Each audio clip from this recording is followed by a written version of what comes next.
Welcome back to part 2 of intelligence and creativity. നമുക്കറിയാം സൈക്കോളജിയുടെ module 4ന്റെ ഭാഗമായിട്ടാണ് ഇന്റലിജൻസ് ആൻഡ് ക്രിയേറ്റിവിറ്റി ഉള്ളത്. അപ്പോൾ കഴിഞ്ഞ പാർട്ടിൽ നമ്മൾ 2 ഫാക്ടർ തിയറി നമ്മൾ ഡിസ്കസ് ചെയ്തല്ലേ. അപ്പോൾ 2 factor theory of intelligence originally അത് ചാൾസ് സ്പിയർമാൻ പ്രൊപ്പോസ് ചെയ്തു.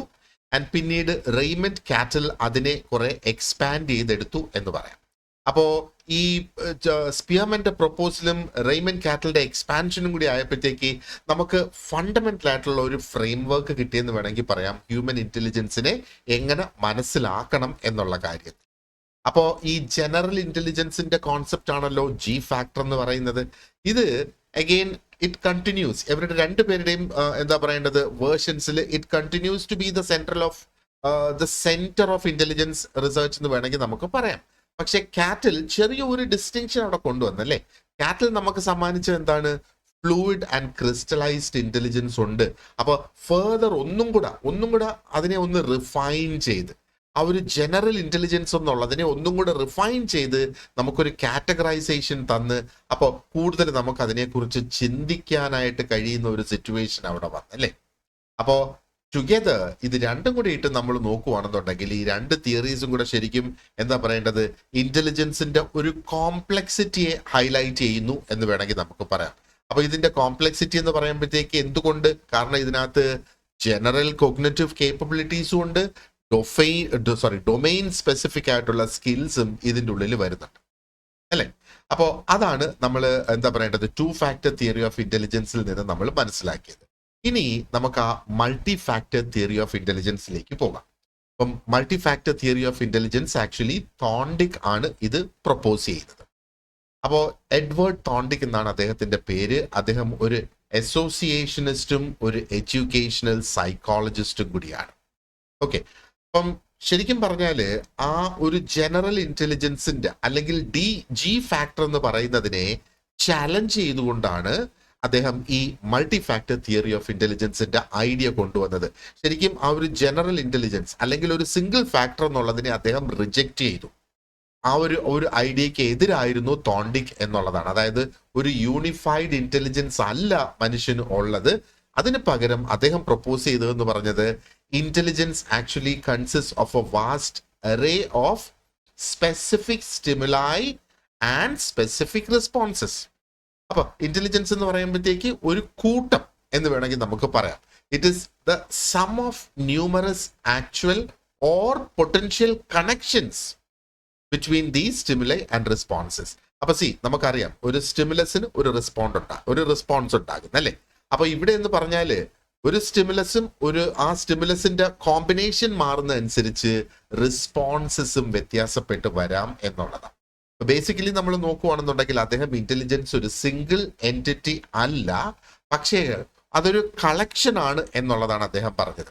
And collection of what? Distinct ആയിട്ടുള്ള വ്യത്യസ്തമായിട്ടുള്ള എബിലിറ്റീസ് അല്ലെങ്കിൽ കഴിവുകൾ, അതിനെ എലിമെന്റ് എന്നും അദ്ദേഹം അവിടെ പറയുന്നുണ്ട്.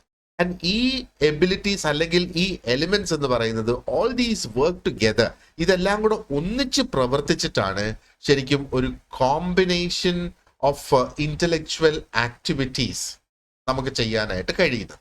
ഓക്കെ, അപ്പൊ ഇതിന്റെ കീ കമ്പോണൻസ് എന്തൊക്കെയാണ് ശരിക്കും നമുക്ക് അത് ഒന്ന് നോക്കാം. അപ്പൊ പറയുന്നത് എന്താ? Intelligence consist of various specific elements contributing to intellectual performance. ഇപ്പൊ പറയുന്നത് ഇന്റലിജൻസ് എന്ന് പറയുമ്പോഴത്തേക്ക് അതിനകത്ത് പല തരത്തിലുള്ള പ്രത്യേക തരം എലിമെന്റ്സ് ഉണ്ട്. ഇതെല്ലാം കൂടെ ചേർന്നാണ് ആ ഒരു ഇന്റലക്ച്വൽ പെർഫോമൻസിലേക്ക് നമ്മളെ കൊണ്ടെത്തിക്കുന്നത്. ആൻഡ് മറ്റൊരു പോയിന്റ് ഹൈലൈറ്റ് ചെയ്യേണ്ടതെന്ന് പറഞ്ഞാൽ കോറിലേഷൻ ബിറ്റ്വീൻ ടാസ്ക്സ്. നമ്മൾ പല ടാസ്കുകൾ ചെയ്യും അല്ലെ. ഈ ടാസ്കുകൾ തങ്ങളിലുള്ള കോറിലേഷന്റെ കാര്യമാണ് ഇവിടെ ഈ പറയുന്നത്.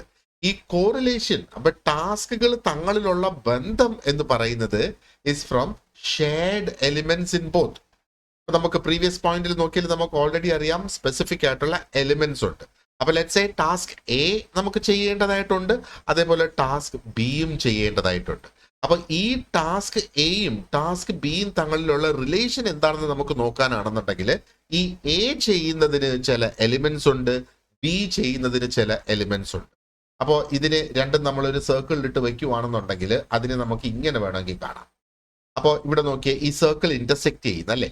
അപ്പൊ ഇവിടെ എലിമെന്റ് 1, എലിമെന്റ് 2, അപ്പൊ ഇവിടെ നമുക്ക് വേണമെങ്കിൽ പറയാം എലിമെന്റ് 3, എലിമെന്റ് 4 ഇതൊക്കെ സ്പെസിഫിക് ആയിട്ട് ഈ ഓരോ ടാസ്കിനും ടാസ്ക് എയ്ക്കും ടാസ്ക് ബിക്കും വേണം.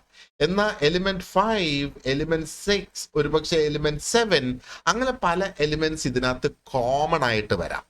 അതാണ് ശരിക്കും ഈ ടാസ്കുകൾ തങ്ങളിലുള്ള കോറിലേഷൻ എന്നുള്ളത് അദ്ദേഹം പറയുന്നത്. അടുത്ത പോയിന്റ് പറയുന്നത് എന്താണ്? Intelligence is scene as separate factors. Intelligence വ്യത്യസ്തമായ ഫാക്ടേഴ്സ് ആണ്. പക്ഷെ എന്തായി ചെയ്യുന്നത്?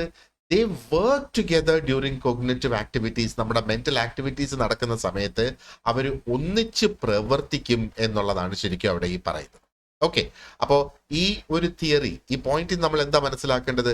ഈ ഒരു തിയറി ശരിക്കും ബേസിക്കലി ഇത് കെട്ടിപ്പടുത്തിയിരിക്കുന്നത് is on the understanding that mental activities involve the operation of multiple specific elements. Mental activities നടക്കണമെങ്കിൽ എലിമെന്റ്സ് എന്താണെന്നുള്ളത് നമുക്ക് നോക്കാം. മൾട്ടിപ്പിൾ ആയിട്ടുള്ള സ്പെസിഫിക് എലിമെന്റ്സിന്റെ പ്രവർത്തനം കൊണ്ടാണ് മെന്റൽ ആക്ടിവിറ്റീസ് നടക്കുന്നതെന്നാണ് പറയുന്നത്. അപ്പോൾ ഈ ഓരോ എലിമെന്റിനും ഒരു ഒരു ഒരു പങ്ക് ഇതിനകത്ത് വഹിക്കാനുണ്ട് നമ്മുടെ ഇന്റലക്ച്വൽ അല്ലെങ്കിൽ മെന്റൽ ആക്ടിവിറ്റീസ്. അതിനെ ഇന്റലക്ച്വൽ പെർഫോമൻസ് എന്ന് വേണമെങ്കിൽ നമുക്ക് പറയാം. ഓക്കെ, അപ്പൊ ഈ എബിലിറ്റീസ് മൈന്യൂട്ട് ആയിട്ടുള്ള എബിലിറ്റീസ് ആണ്, എന്നാൽ സ്പെസിഫിക് ആയിട്ട് ഒരു ടാസ്കിന് വേണ്ടിയിട്ടുള്ളതാണ്. അപ്പൊ ഇങ്ങനെ ഉള്ള പ്രത്യേക തരത്തിലുള്ള ഈ എബിലിറ്റീസ്, ചെറുത് ആൻഡ് സ്പെസിഫിക് എന്നുള്ളത്, കൃത്യതയോടുകൂടി ഒരു ടാസ്കിന് വേണ്ടിയിട്ടുള്ള, അപ്പൊ ഇങ്ങനെയുള്ള ഈ എന്താ പറയേണ്ടത്, ഈ എബിലിറ്റീസ് ഒത്തുചേർന്നുകൊണ്ടാണ് collectively they enable individuals to solve problems. പ്രശ്നപരിഹാരത്തിനും അതേപോലെ കൊഗ്നിറ്റീവ് ആയിട്ടുള്ള ടാസ്കുകൾ, മെന്റൽ ആയിട്ടുള്ള ടാസ്കുകൾ, ബ്രെയിൻ ഉപയോഗിച്ചുകൊണ്ടുള്ള ടാസ്കുകൾ ചെയ്യാനായിട്ട് സാധിക്കും. അപ്പൊ ഇവിടെ മറ്റൊരു ചോദ്യം വരുന്നത്, രണ്ട് ടാസ്കുകളുടെ ആ ഒരു കോറിലേഷൻ എങ്ങനെ വരുന്നത്? അപ്പോൾ രണ്ട് ടാസ്കുകൾ തങ്ങളിലൊരു കോറിലേഷൻ വരികയാണെങ്കിൽ അതിന്റെ കാരണമാണ് പറഞ്ഞത് because common elements R involved in both the tasks. Okay, അപ്പൊ അതാണ് ഞാൻ ഇവിടെ ഈ എക്സ്പ്ലെയിൻ ചെയ്തത്. കോമൺ ആയിട്ടുള്ള എലിമെന്റ്സ് രണ്ട് ടാസ്കിലും ഇൻവോൾവ്ഡ് ആയിട്ട് വരുന്നത് കൊണ്ടാണ് ഈ ടാസ്കുകൾ തങ്ങളിൽ ഒരു കോറിലേഷൻ. അപ്പൊ ഈ തിയറിയിൽ നമ്മൾ നോക്കുകയാണെന്നുണ്ടെങ്കിൽ ഇന്റലിജൻസ് എന്താണ്? ഒന്നും കൂടെ ഞാൻ പറയാണ്, intelligence is composed of separate factors അല്ലെങ്കിൽ എലിമെന്റ്സ്. അപ്പൊ സെപ്പറേറ്റ് ആയിട്ടുള്ള ഈ ഫാക്ടേഴ്സ് അല്ലെങ്കിൽ elements they all operate together. അവർ ഒന്നിച്ച് പ്രവർത്തിച്ചു കൊണ്ടുപോകുന്നു എന്നുള്ളതാണ്. അപ്പോഴാണ് നമുക്ക് കോഗ്നിറ്റീവ് ടാസ്ക് ചെയ്യാനായിട്ട് സാധിക്കുക. അപ്പോൾ ഇനി തോണ്ടുക അടുത്തത് ചെയ്തതെന്ന് പറയുന്നത് 4 കീ ആട്രിബ്യൂട്ട്സ് അദ്ദേഹം ഐഡന്റിഫൈ ചെയ്തു ഇന്റലിജൻസിനെ സംബന്ധിച്ചിടത്തോളം. So let us see what are these 4 key attributes എന്നുള്ളത്. അപ്പോൾ 4 key attributesൽ ആദ്യത്തത് ഇസ് ലെവൽ. അദ്ദേഹം ഒന്ന് ഐഡന്റിഫൈ ചെയ്തത് ലെവലാണ്. മറ്റൊന്ന് ഐഡന്റിഫൈ ചെയ്തത് റേഞ്ച് ആണ്. മറ്റൊന്ന് ഐഡന്റിഫൈ ചെയ്തത് ഏരിയ ആൻഡ് പിന്നൊന്ന് ഐഡന്റിഫൈ ചെയ്തത് സ്പീഡാണ്. അപ്പൊ എന്താണ് ഈ 4 എലിമെന്റ്സ് എന്ന് പറയുന്നത്? അപ്പോൾ ലെവൽ എന്ന് പറയുമ്പോൾ it refers to the difficulty of tasks an individual can solve. Higher intelligence is link to solving more complex task. അപ്പൊ ഇവിടെ ലെവൽ എന്ന് പറയുന്നത് level of the difficulty of the task. അപ്പൊ നമുക്ക് ചെയ്യാനുള്ള ആ ടാസ്ക് അല്ലെങ്കിൽ നമുക്ക് ചെയ്യാനുള്ള ആ ഒരു പ്രവൃത്തി എന്ന നിലയിൽ ഇതിനെ നമ്മൾ കണക്കാക്കുക. അപ്പൊ അദ്ദേഹത്തിന്റെ 4 ആട്രിബ്യൂട്ടിൽ ആദ്യത്തത് ലെവൽ എന്നാണ് അദ്ദേഹം പറയുന്നത്. അപ്പോൾ ലെവൽ എന്ന് പറഞ്ഞാൽ ശരിക്കും ആ ടാസ്ക് ചെയ്യാനുള്ള ഡിഫിക്കൽട്ടി, എത്ര ഈസിയാണ് എത്ര ഡിഫിക്കൽട്ടാണ് എന്നുള്ളത്. അപ്പൊ ഇവിടെ പറയുന്നത് എന്താണ്? ഹയർ ഇന്റലിജൻസ് ഉണ്ടെങ്കിൽ അല്ലെങ്കിൽ ഒരു വ്യക്തിക്ക് കോംപ്ലക്സ് ആയിട്ടുള്ള ടാസ്ക് സോൾവ് ചെയ്യാൻ കഴിയുന്നെങ്കിൽ അതിന്റെ അർത്ഥം ആ വ്യക്തിക്ക് ഹയർ ലെവൽ ഓഫ് ഇന്റലിജൻസ് ഉണ്ട് എന്നുള്ളതാണ്. മനസ്സിലായില്ലേ? ഇനി റേഞ്ചിന്റെ കാര്യം പറയാനുണ്ട്. ഇത് നമുക്ക് ഡീറ്റെയിൽഡ് ആയിട്ട് ഡിസ്കസ് ചെയ്യാം. ഇനി റേഞ്ചിന്റെ കാര്യം പറയാനാണെങ്കിലോ, ഇവിടെ റേഞ്ച് കൊണ്ട് ഉദ്ദേശിക്കുന്നത് number of tasks an individual can solve at A given difficulty level. നോക്ക്, ഡിഫിക്കൽട്ടി ലെവൽ നമുക്ക് വേണമെങ്കിൽ പറയാം easy, medium, difficult, very difficult. അങ്ങനെ 4 ഡിഫിക്കൽട്ടി ലെവൽ നമ്മളൊന്ന് അസ്യൂം ചെയ്യുക. Easy, medium, difficult, very difficult. Okay, അങ്ങനെ ഒരു 4 ഡിഫിക്കൽട്ടി ലെവൽസ് ഉണ്ട് എന്നൊന്ന് അസ്യൂം ചെയ്യുക. അപ്പൊ റേഞ്ച് എന്ന് പറയുന്ന എലിമെന്റ് ഇതിനകത്ത് എന്താണ്? അപ്പൊ എത്ര ടാസ്കുകൾ ഒരു ഡിഫിക്കൽട്ടി ലെവലിൽ ഒരു വ്യക്തിക്ക് പെർഫോം ചെയ്യാം എന്നുള്ളതാണ്. അറ്റ് എ ഗിവൻ ടൈം അല്ല, at A given difficulty level. ഇപ്പം ഈസി എന്നുള്ള ലെവൽ, അല്ലെങ്കിൽ മീഡിയം, അല്ലെങ്കിൽ ഡിഫിക്കൽട്ട് എന്നുള്ള നമ്മുടെ ആ ഒരു ലെവൽ എടുക്കുക. ഡിഫിക്കൽട്ട് ലെവലിൽ ഈ വ്യക്തിക്ക് എത്ര ടാസ്കുകൾ ഒന്നിച്ച് ചെയ്യാം?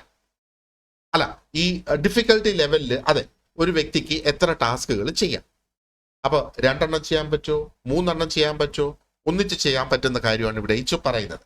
അപ്പൊ ഇവിടെ ഒരു വൈഡർ റേഞ്ച് എന്ന് പറഞ്ഞാൽ അതിന്റെ അർത്ഥം ഈ വ്യക്തിക്ക് ബ്രോഡ് ആയിട്ടുള്ള ഒരു പ്രോബ്ലം സോൾവിങ് കപ്പാസിറ്റി ഉണ്ട്. എന്ന് പറഞ്ഞാൽ നമുക്ക് പല ഏരിയാസിൽ നമുക്ക് പ്രോബ്ലംസ് സോൾവ് ചെയ്യേണ്ടതായിട്ട് വരും അല്ലെ. അപ്പം ഡിഫറെന്റ് ഏരിയ, ഒരു ബ്രോഡ് ഏരിയയിൽ ഈ വ്യക്തിക്ക് പ്രോബ്ലം സോൾവ് ചെയ്യാൻ സാധിക്കും എന്നുള്ളതാണ് റേഞ്ച് നമ്മളെ കാണിക്കുന്നത്. ഞാൻ ജസ്റ്റ് അതിന്റെ ഡെഫിനിഷൻ ഒന്ന് പറഞ്ഞു. ഇനി ഏരിയ എന്ന് പറയുമ്പോഴെന്താണ്?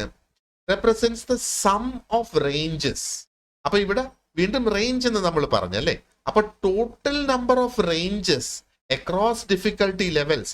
അപ്പൊ ഇവിടെ ഈസി ലെവലിൽ എത്ര എണ്ണം ചെയ്യാം, മീഡിയം ലെവലിൽ എത്ര എണ്ണം ചെയ്യാം, ഡിഫിക്കൽട്ട് ലെവലിൽ എത്ര എണ്ണം ചെയ്യാം, വെരി ഡിഫിക്കൽട്ട് ലെവലിൽ എത്ര എണ്ണം ചെയ്യാം, ആ ടോട്ടലിന്റെ സമ്മാണ്. അപ്പൊ സം അക്രോസ് ഓൾ റേഞ്ചസ്. അപ്പൊ ഈസിയിൽ 2 എണ്ണം ചെയ്യാം,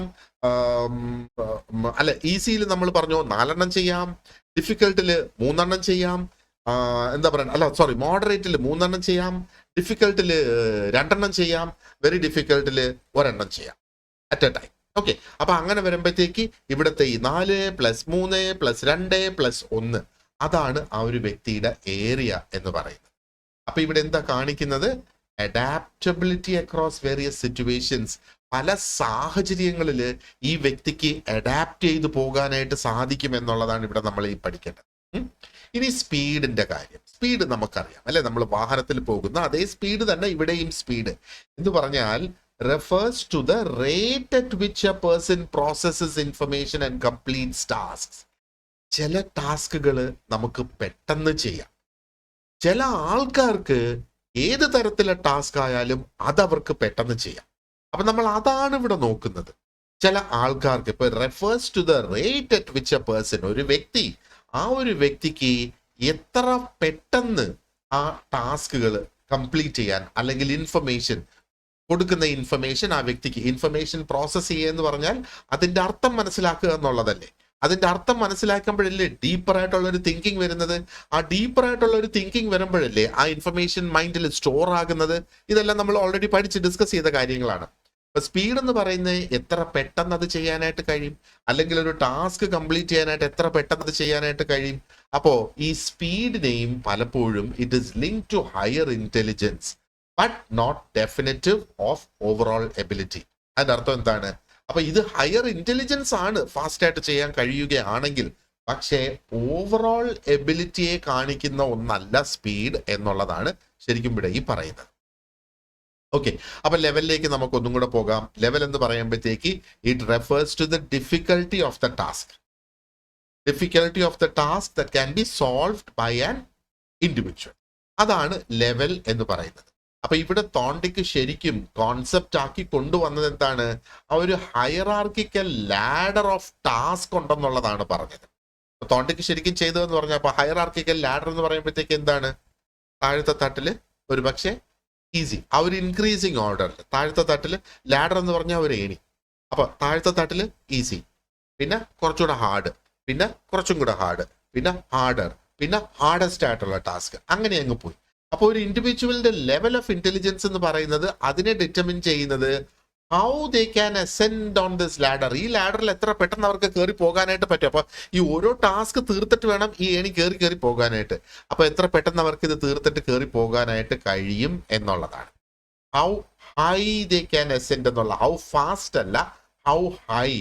അപ്പൊ ഇവിടെ ലെവലിൽ പറയുവാണെന്നുണ്ടെങ്കിൽ ഈ ഇന്റലിജൻസ് എന്ന് പറയുന്നത് ഡിറ്റർമിൻ ചെയ്യുന്നത് how high they can ascend the ladder.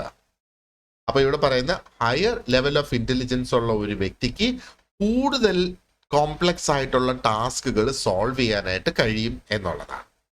Okay, ഇനി റേഞ്ചിന്റെ കാര്യം ഒന്നും കൂടെ ഡീറ്റെയിൽഡ് ആയിട്ട് നോക്കുകയാണെങ്കിൽ, റേഞ്ച് എന്ന് പറഞ്ഞാൽ specifically number of task given at A difficulty level. ഞാൻ നേരത്തെ എക്സ്പ്ലെയിൻ ചെയ്തതുപോലെ അല്ലേ. അപ്പോ ലെവൽ എന്ന് പറയുമ്പോഴത്തേക്ക് അത് കാണിക്കുന്നത് എന്താണ്? Complexity of the hardest task എന്നുള്ളത്. അതാണ് ശരിക്കും ലെവൽ എന്ന് പറയുന്നത്. ലെവൽ എന്തുമാത്രം ബുദ്ധിമുട്ടേറുന്നു എന്നുള്ളതാണ് ലെവൽ അവിടെ കാണിക്കുന്നത്. ഇപ്പൊ റേഞ്ച് എന്ന് പറയുമ്പോഴത്തേക്ക് അതിനകത്ത് total number of task that an individual can manage at that difficulty level. ആ ഒരു ഡിഫിക്കൽട്ടി ലെവലിൽ ടോട്ടൽ നമ്പർ ഓഫ് ടാസ്ക് എത്ര മാനേജ് ചെയ്യാം എന്നുള്ളതാണ് റേഞ്ച് എന്ന് പറയുന്നത്. ഓക്കെ, ആൻഡ് ഇനി ഏരിയ നമ്മൾ നോക്കുകയാണെന്നുണ്ടെങ്കിൽ നേരത്തെ പറഞ്ഞതുപോലെ ടോട്ടൽ നമ്പർ ഓഫ് സിറ്റുവേഷൻസ്. അപ്പോൾ ഓരോ ഡിഫിക്കൽട്ടി ലെവലിലുമുള്ള ടോട്ടൽ നമ്പർ ഓഫ് സിറ്റുവേഷൻസിനെയാണ് ഇവിടെ ഏരിയ എന്ന് പറയുന്നത്. ആൻഡ് സ്പീഡ് എന്ന് പറയുമ്പോഴത്തേക്ക് it refers to the rapidity, അല്ലെങ്കിൽ എത്ര ഫാസ്റ്റ് ആയിട്ട് ആ ഒരു വ്യക്തിക്ക് ടാസ്കുകൾക്ക് റെസ്പോൺസ് കൊടുക്കാനായിട്ട് കഴിയുന്നു എന്നുള്ളതാണ്. ഓക്കെ, അപ്പൊ ഇവിടെ പ്രത്യേകിച്ച് നമ്മൾ പറഞ്ഞിട്ടുണ്ട് അത് സ്പീഡ് കൂടുന്നു എന്നും പറഞ്ഞ് ഹയർ ഇന്റലിജൻസ് ഉണ്ടെന്ന് സമ്മതിക്കാം, പക്ഷേ അത് ആ ഒരു വ്യക്തിയുടെ ഓവറോൾ എബിലിറ്റി എന്നുള്ളതല്ല അതിന്റെ അർത്ഥം എന്നുള്ളതാണ് ശരിക്കും പറയുന്നത്. ഒരു വ്യക്തിയുടെ കൊഗ്നിറ്റീവ് എബിലിറ്റീസ് കംപ്ലീറ്റ് ആയിട്ട്, ഇപ്പൊ ഈ ഒരു ടെസ്റ്റ് നമ്മൾ ഉപയോഗിച്ചൊരു ടെസ്റ്റ് വ്യക്തിയുടെ ഇന്റലിജൻസ് പരിശോധിക്കാൻ പോവുകയാണെന്നുണ്ടെങ്കിൽ ഇവിടെ ആ വ്യക്തിക്ക് ടോട്ടൽ ഇന്റലിജൻസ് ഹൈ ആണ് എന്നുള്ളത് കരുതരുത് എന്നുള്ളതാണ് അദ്ദേഹം പറഞ്ഞത്. സ്പീഡ്, കാരണം സ്പീഡിനെ അദ്ദേഹം പറയുന്നതെന്ന് പറഞ്ഞാൽ it's more closely related to altitude. Altitude എന്താണ് ഇവിടെ? ലെവൽ. അപ്പൊ ഈ സ്പീഡ് കുറച്ചും കൂടെ ലെവലുമായിട്ടാണ് ബന്ധപ്പെട്ട് കിടക്കുന്നത് എന്നുള്ളതാണ് അദ്ദേഹം പറയുന്നത്. മറ്റ് ആട്രിബ്യൂട്ട്സ് ഓഫ് ഇന്റലിജൻസ്, അതായത് റേഞ്ചും ഏരിയയും കൂടെയൊക്കെ നമ്മൾ നോക്കണമല്ലോ. അതാണ് അദ്ദേഹം അത് പറയാനുള്ള ഉണ്ടായ കാരണം. ഓക്കെ, ഇനി അദ്ദേഹം ശരിക്കും 3 ടൈപ്സ് ഓഫ് ഇന്റലിജൻസ് ഉണ്ട് എന്നാണ് പറയുന്നത്. Let us see what are these 3 different types of intelligence. ആദ്യം അദ്ദേഹം പറഞ്ഞു there is abstract intelligence, there is mechanical intelligence and there is social intelligence. ഈ 3 തരത്തിലുള്ള ഇന്റലിജൻസ് വേണം മനുഷ്യൻ. അപ്പൊ അദ്ദേഹം അബ്സ്ട്രാക്ട് ഇന്റലിജൻസ് എന്ന് പറയുന്നത് എന്താണ്? ആൻഡ് മറ്റൊരു കാര്യം നമ്മൾ മനസ്സിൽ വെക്കേണ്ടതെന്ന് പറഞ്ഞാൽ ഈ 3 ടൈപ്സ് ഓഫ് ഇന്റലിജൻസ് ഉണ്ടല്ലോ, അബ്സ്ട്രാക്ട്, മെക്കാനിക്കൽ, സോഷ്യൽ എന്ന് പറയുന്നുണ്ടല്ലോ, ഇത് മ്യൂച്വലി ഇൻഡിപെൻഡന്റ് ആയിട്ടുള്ള എബിലിറ്റീസ് ആണ്. നോക്ക്, മ്യൂച്വലി ഡിപ്പെൻഡന്റ് അല്ല. ഇവർക്ക് സ്റ്റാൻഡ് അലോൺ ചെയ്യാം, പ്രത്യേകം മാറി മാറി പ്രവർത്തിക്കാം. അബ്സ്ട്രാക്ട് ഇന്റലിജൻസിന് അതിന് മാത്രമായിട്ട് പ്രവർത്തിക്കാം. അബ്സ്ട്രാക്ട് ഇന്റലിജൻസ് പ്രവർത്തിക്കുന്നതിന് അതിന് മെക്കാനിക്കൽ ഇന്റലിജൻസോ സോഷ്യൽ ഇന്റലിജൻസിന്റെയോ ആവശ്യമില്ലാതെ അത് ചെയ്യാൻ കഴിയും. അതുകൊണ്ടാണ് മ്യൂച്വലി ഇൻഡിപെൻഡന്റ് എന്ന് പറയുന്നത്. ഓക്കെ, ഓരോന്നിനും ഇവിടെ കൊടുത്തിരിക്കുന്നതെന്ന് പറഞ്ഞാൽ ബ്രെയിനിന്റെ ഡിഫറെന്റ് ഡൊമെയിൻസിലേക്ക്, അല്ലെങ്കിൽ ഹ്യൂമൻ ആക്ടിവിറ്റിയുടെ ഡിഫറെന്റ് ഡൊമെയിൻസ്, ഡിഫറെന്റ് ഏരിയാസിനാണ് ഇത് നമുക്ക് ഡിഫറൻഷിയേറ്റ് ചെയ്ത് വേണ്ടത്. അപ്പോൾ അബ്സ്ട്രാക്ട് ഇന്റലിജൻസ് എന്ന് അദ്ദേഹം പറയുന്നത് എന്താണ്? Ability to think verbally and symbolically essential for problem solving and critical thinking. അപ്പൊ അബ്സ്ട്രാക്ട്. ഓക്കെ, അബ്സ്ട്രാക്റ്റിന്റെ ഓപ്പോസിറ്റ് കോൺക്രീറ്റ് ആണ്. നോക്ക്, ഇത് എൻ്റെ കയ്യിൽ ഒരു കോൺക്രീറ്റ് എലിമെന്റ്. ഓക്കെ, ഇത് ഒരു മൗസ്, എൻ്റെ കയ്യിൽ ഒരു കോൺക്രീറ്റ് എലിമെന്റ്. അബ്സ്ട്രാക്ട് എന്ന് പറഞ്ഞാലോ എനിക്ക് തൊടാനോ പിടിക്കാനോ സാധിക്കാത്ത ഒന്നാണ് അബ്സ്ട്രാക്ട് എന്ന് പറയുന്നത്. അപ്പൊ ഇവിടെ this is the ability to think verbally and symbolically.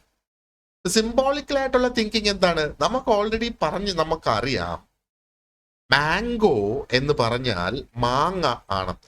അപ്പൊ മാംഗോ എന്ന് കേൾക്കുമ്പോഴത്തേക്ക് നമ്മുടെ മൈൻഡിൽ വരുന്ന പടം എന്താണ്? ഒരു മാങ്ങയുടെ പടം, അല്ലെങ്കിൽ നമുക്ക് ഇഷ്ടപ്പെട്ട ഒരു മാങ്ങയുടെ പടം നമ്മുടെ മൈൻഡിൽ വരുന്നു അല്ലെ? ഇനി ആൽഫബറ്റ്സിന്റെ കാര്യം നോക്കിയേ, വാക്കുകളുടെ കാര്യം നോക്കിയേ.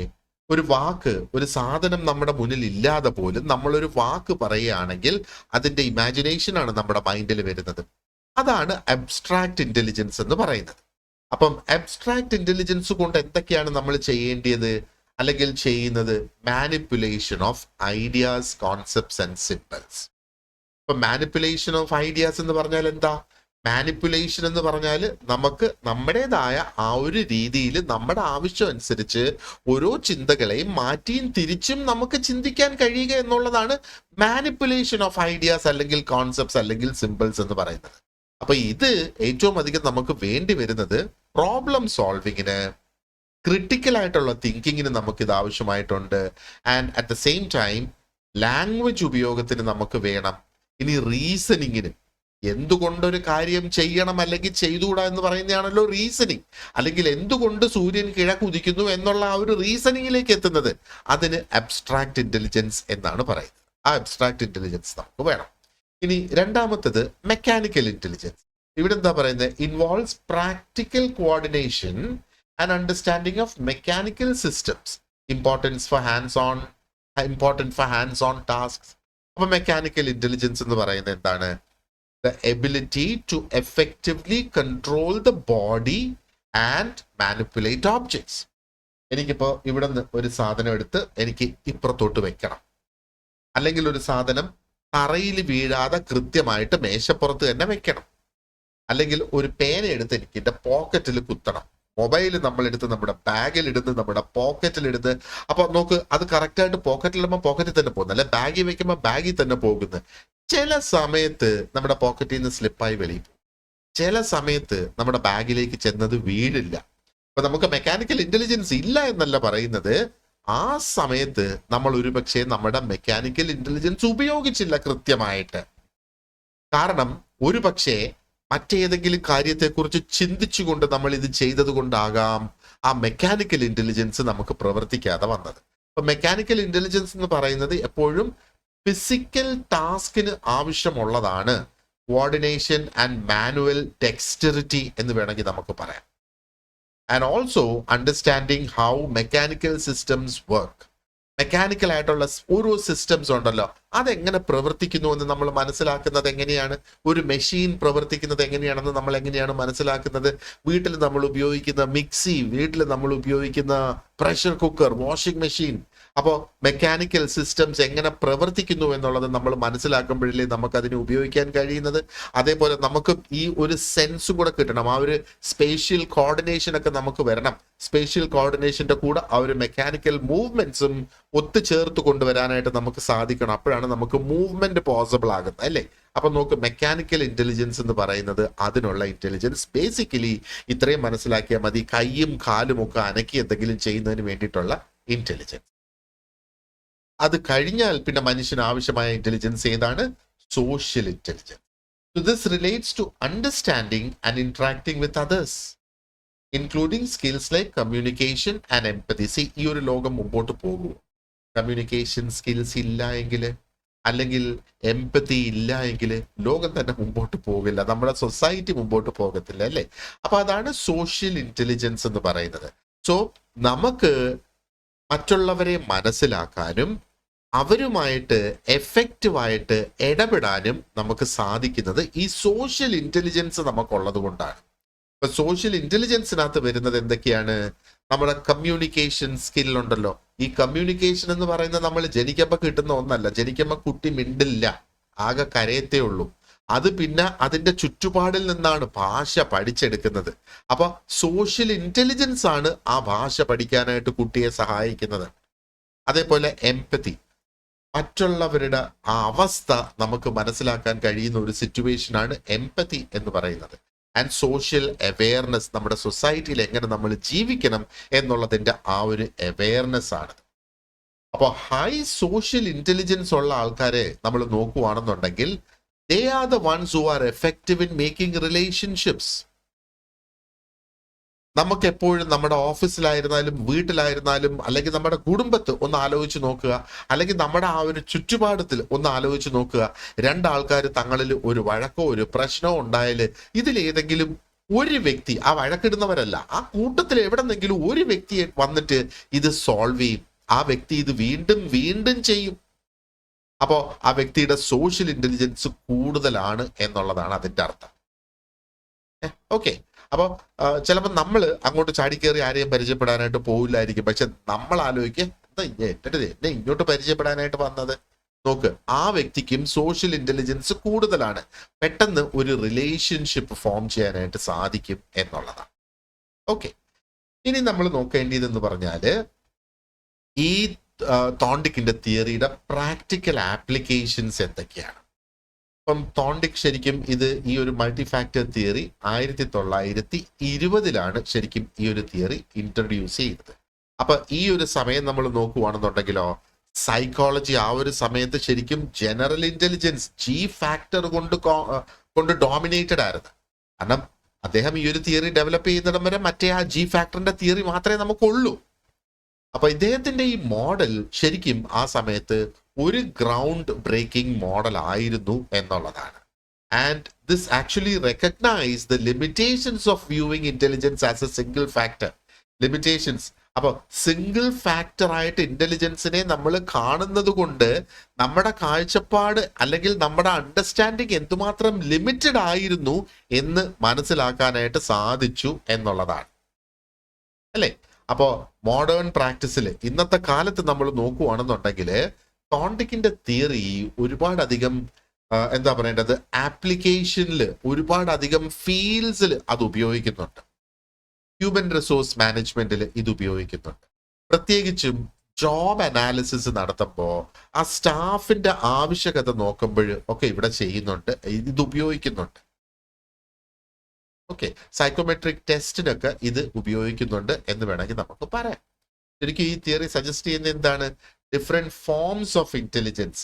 അവിടെ abstract intelligence, mechanical intelligence and social intelligence, and these are relatively independent of each other എന്നാണ് നമ്മൾ പറയുന്നത്. ഇതെല്ലാം കൂടെ ഒരുമിച്ച് വേണമെന്നില്ല. ഇപ്പം എന്താ പറയേണ്ടത്, നമുക്ക് അബ്സ്ട്രാക്ട് ഇന്റലിജൻസിന്റെ ആവശ്യം വരുന്നില്ല ഒരു മെക്കാനിക്കൽ സംഗതിയിലേക്ക് നമുക്ക് പോകുന്നതിനായിട്ട്. അതുകൊണ്ടാണ് ഇൻഡിപെൻഡന്റ് എന്ന് പറയുന്നത്. അപ്പോൾ ഈ പലതരത്തിലുള്ള വർക്ക് ടാസ്കുകളും റോൾസും actually it require different combinations of these abilities. പലപ്പോഴും ഇതിന്റെ ഒരു കോമ്പിനേഷൻസ് നമുക്ക് ആവശ്യമായിട്ട് വരും എന്നുള്ളതാണ്. ഓക്കെ, അപ്പോ ഈ ഒരു അണ്ടർസ്റ്റാൻഡിങ് നോക്ക്. ഇപ്പം നമ്മളിപ്പം ഒരു ജോബ് ഡിസ്ക്രിപ്ഷൻ ഇപ്പം നിങ്ങൾക്ക് തന്നെ ICDS സൂപ്പർവൈസറിന്റെ ജോബ്. അപ്പൊ ഈ സൂപ്പർവൈസറിന്റെ ജോബില് ആ വ്യക്തി എന്തൊക്കെ ചെയ്യണം, ആ വ്യക്തി എന്തൊക്കെ ചെയ്യണം എന്നുള്ളത് റിലേറ്റഡ് ആയി കിടക്കുന്നില്ലേ? നിങ്ങൾ പഠിക്കേണ്ട 4 സബ്ജക്ട്സിൽ സോഷ്യൽ വർക്ക് നിങ്ങൾ അറിഞ്ഞിരിക്കണം. അപ്പൊ അതെന്തുകൊണ്ടാ? ഒരു പക്ഷേ സോഷ്യൽ വർക്ക് റിലേറ്റഡ് ആയിട്ടുള്ള കാര്യങ്ങൾ നിങ്ങളുടെ ആ സൂപ്പർവൈസർ പോസ്റ്റിലുണ്ട്. സൈക്കോളജി നിങ്ങൾ അറിഞ്ഞിരിക്കണം, സൈക്കോളജി റിലേറ്റഡ് ആയിട്ടുള്ളത്. അപ്പൊ ഈ ഒരു കാര്യം തന്നെ ചിന്തിക്കാനായിട്ട് നമുക്ക് കഴിയുന്നില്ലേ? ആ ഒരു പോസ്റ്റിലേക്ക് ആ വ്യക്തിക്ക് എന്തൊക്കെ ആവശ്യമായിട്ടുണ്ട് എന്നുള്ളത് പോലും നമുക്ക് ചിന്തിച്ച് നിർണ്ണയിക്കാൻ കഴിയുന്നത് ഈ എന്താ പറയേണ്ടത്, ഡിഫറെന്റ് ടൈപ്സിന്റെ ഒരു കോമ്പിനേഷൻ അവിടെ കൊണ്ടുവരുമ്പോഴാണ് നമുക്കത് കഴിയുന്നത്. ആൾക്കാരെ സെലക്ട് ചെയ്യുന്നതിനും സൈക്കോമെട്രിക് ടെസ്റ്റിലൊക്കെ ഇത് അതിന്റെ ഭാഗമായിട്ട് വരും എന്നുള്ളത് തന്നെയാണ്. ഓക്കെ, ഇനി അടുത്തത് നമുക്ക് നോക്കാനുള്ളത് ഇസ് ദി ഹയറാർക്കിക്കൽ മോഡൽ. അപ്പം ഹയറാർക്കിക്കൽ മോഡലില് നമുക്ക് 2 മോഡൽസ് ഓഫ് ഇന്റലിജൻസ് അവിടെ ഡിസ്കസ് ചെയ്യാനുണ്ട്. And that will take a little longer time. So what we will do is അത് നമുക്ക് അടുത്ത പാർട്ടായിട്ട് നമുക്ക് ഡിസ്കസ് ചെയ്യാം. So thank you very much for watching this part. And before I could end, ഞാൻ നിങ്ങളെ ഒന്ന് ഓർമ്മിപ്പിക്കട്ടെ, നിങ്ങൾക്ക് നമ്മുടെ സ്റ്റഡി ഗ്രൂപ്പിൽ ജോയിൻ ചെയ്യാം. സ്റ്റഡി ഗ്രൂപ്പിൽ ജോയിൻ ചെയ്യുന്നതിന് ഈ വീഡിയോ ഡിസ്ക്രിപ്ഷൻ ബോക്സിൽ ഞാൻ അതിന്റെ ലിങ്ക് കൊടുത്തിട്ടുണ്ട്. സ്റ്റഡി ഗ്രൂപ്പിൽ നിങ്ങൾ ജോയിൻ ചെയ്താൽ നിങ്ങൾക്ക് ഡെയിലി ക്വിസസ് ലഭിക്കും, നിങ്ങൾക്ക് വീക്ക്ലി മോക്ക് ടെസ്റ്റ് കിട്ടും, അതോടൊപ്പം തന്നെ നിങ്ങൾക്ക് ഈ നോട്ട്സ് പ്രിന്റബിൾ ഫോമാറ്റിലായിട്ട് ലഭിക്കും. ആൻഡ് ICDS സൂപ്പർവൈസറിന് ഇത് കംപ്ലീറ്റ് ഫ്രീ ആയിട്ടാണ് നമ്മൾ പ്രൊവൈഡ് ചെയ്യുന്നത്. So once again thank you very much for watching this lesson and wish you a great day ahead. Video ഇഷ്ടപ്പെട്ടെങ്കിൽ ലൈക്ക് ചെയ്യുക, കമന്റ് ചെയ്യുക. നിങ്ങൾക്ക് ക്വസ്റ്റ്യൻസ് എന്തെങ്കിലും ഉണ്ടെങ്കിൽ അത് ചോദിക്കുക. അത് എന്താ പറയേണ്ടത്, let's interact and move forward. All the very best.